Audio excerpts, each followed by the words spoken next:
Bonjour à tous, j'espère que vous êtes en forme pour l'histoire d'un nouveau tube. Aujourd'hui, direction les années 80, dans tout ce qu'elles ont de mémorable.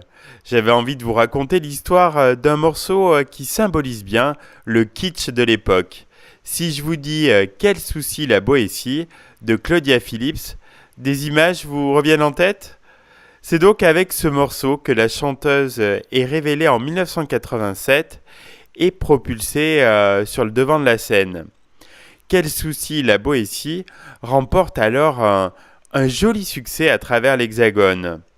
Une réussite de courte durée puisque l'artiste arrêtera sa carrière au début des années 90. Depuis, Claudia Phillips donne des cours de chant et anime des stages sur la musique.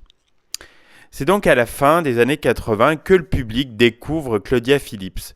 Originaire de Californie, la jeune fille est bercée depuis son plus jeune âge par la musique. En effet, son père, Bar Phillips, est un célèbre contrebassiste qui l'initie à la musique jazz. Ainsi, tout naturellement, Claudia Phillips se tourne vers la musique et devient professeure de chant. Elle enregistre son premier single en 1987, Quel souci la Boétie, chanson qui nous intéresse aujourd'hui.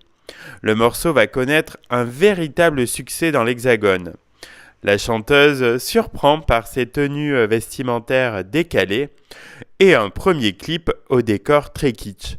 On y voit successivement des images dans un photomaton avec un arbitre qui crie "Oh no!"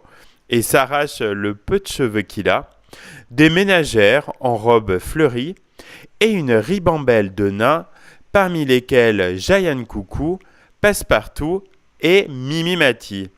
Je suis sûr que certains d'entre vous se souviennent des images et en sourient encore. Claudia Phillips reviendra dans un tout autre registre en 1991 avec Donne-moi du feu, morceau plus calme aux sonorités jazzy. Mais le succès s'essouffle pour l'artiste avec ce titre qui peine à égaler la réussite du premier. Aussi, au début des années 90, Claudia Phillips décide de mettre un terme à sa carrière solo pour se consacrer à ses cours de musique.